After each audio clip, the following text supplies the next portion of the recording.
Alrighty, so one of the hearts that I know how to fold, you have to start with 2 squares. So if you take a regular square piece of paper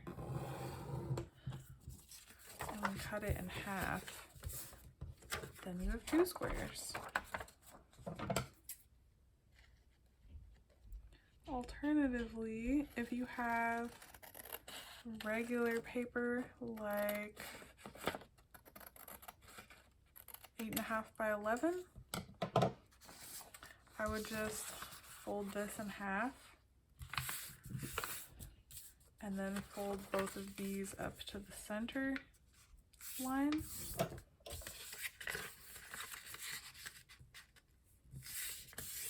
And then you can cut that top part off. So for this one, we're going to do the same thing. Fold it in half, and then fold both of these halves to the center.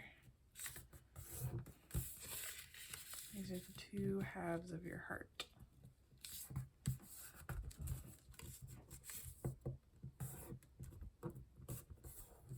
Okay. So then we fold these up to the top point.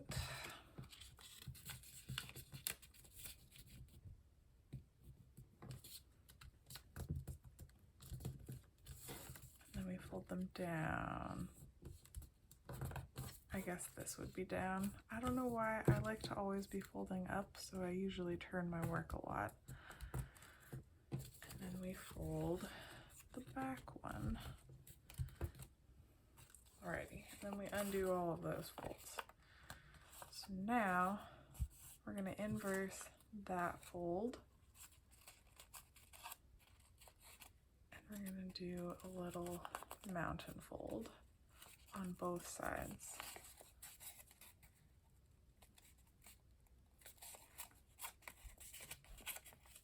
Like that. And then we're going to fold all 4 of these out to those points.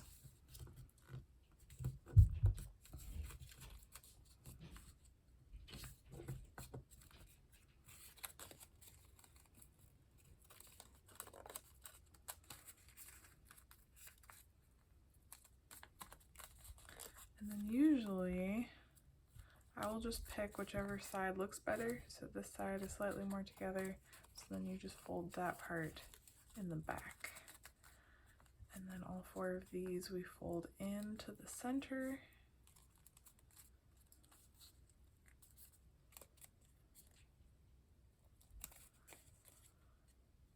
And then we're going to open each one and squish it flat so that it's a square.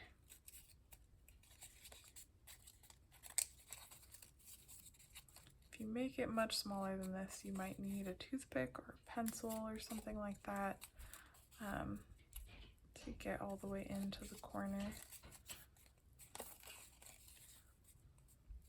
And then all 4 of these squares, we're gonna fold in half again to make little kites. So folding on that center line for all of those little squares.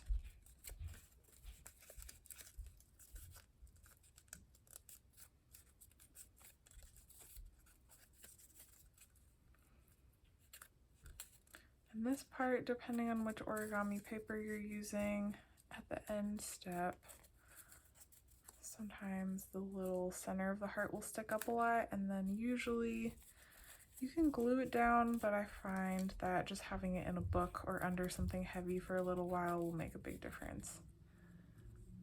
So now that I've folded all of those, the same as we opened and squished down each of those squares is what we're going to do with each of those little folds. And again, if this is too small for your hands, I recommend using a toothpick or a pencil or something to get into those tiny spaces if your fingers can't. I've even made really, really tiny origami with tweezers before, which I don't particularly recommend.